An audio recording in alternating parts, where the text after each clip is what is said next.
We live in a world of incredible wealth. We have technology our ancestors could not dream of. We have comforts and conveniences that should make life easy. Yet, many of us feel a deep sense of unease. We feel lonely, even when surrounded by millions of people in a big city. Something is missing from our modern lives. This feeling is not a personal failure. It is a symptom of the world we have built. We have traded close human connection for individual freedom.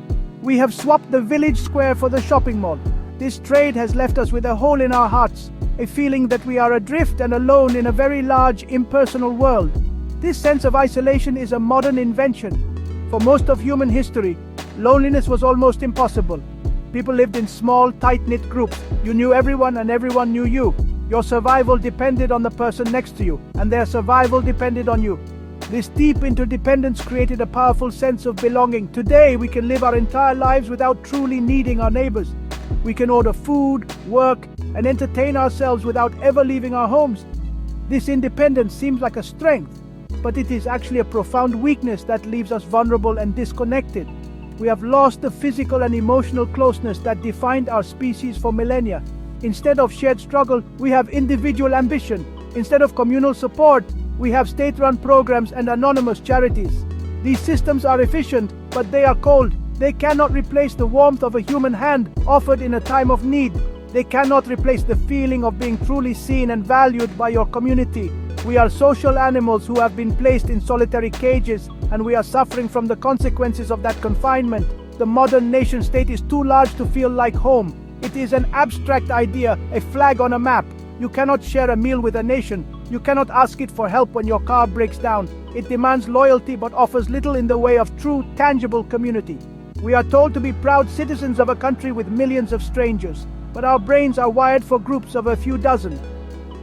This mismatch between our evolutionary programming and our current reality is the source of our modern loneliness. We long for the tribe because we were born for it. What is a tribe? It is more than just a group of people. It is a community where every member is essential. In a tribe, your value is not measured by your wealth or your job title. It is measured by your courage, your generosity, and your loyalty to the group. The tribe is where you are known completely. It is where your strengths are celebrated and your weaknesses are supported. This is the ultimate form of security. It is not the security of a locked door or a large bank account. It is the security of knowing that you belong, that you matter, and that you will not be left behind. This feeling of belonging is a powerful antidote to anxiety and depression. When you face a crisis, you do not face it alone. The tribe shares the burden. If a hunter returns empty-handed, others share their food. If a family's home is damaged, the community comes together to rebuild it. This shared responsibility creates a deep sense of psychological safety. It frees you from the constant gnawing fear of individual failure. In a tribal society, the group's success is your success, and your well-being is the group's responsibility.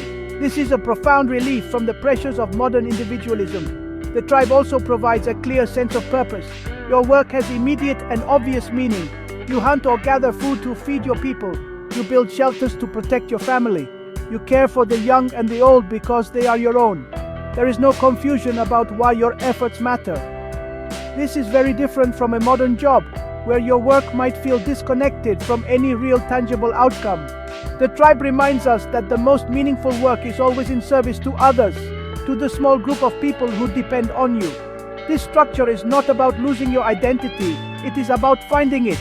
In serving the group, you discover your own capabilities. You learn what you are made of when faced with real challenges. Courage is not an abstract concept, it is standing with your group when there is danger. Generosity is not a tax deduction, it is sharing the last of your food with someone who has less. The tribe does not erase the individual, it gives the individual a place to exist, a context where their actions have weight and meaning. It is the soil in which a strong and happy person can grow. We can see the power of the tribe throughout history and even today. Think of the Plains Indians of North America.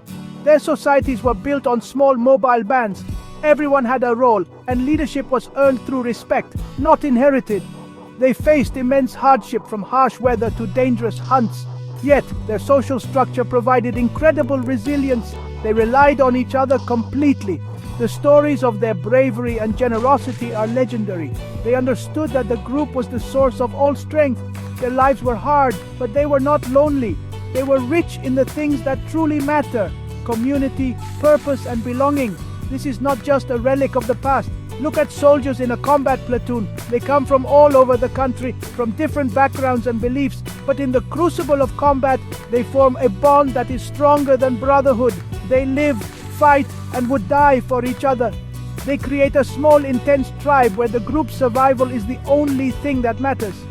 Many veterans say that they miss the intense camaraderie of the platoon more than anything else. They miss the feeling of absolute trust and shared purpose. They have experienced the tribe in its most powerful form.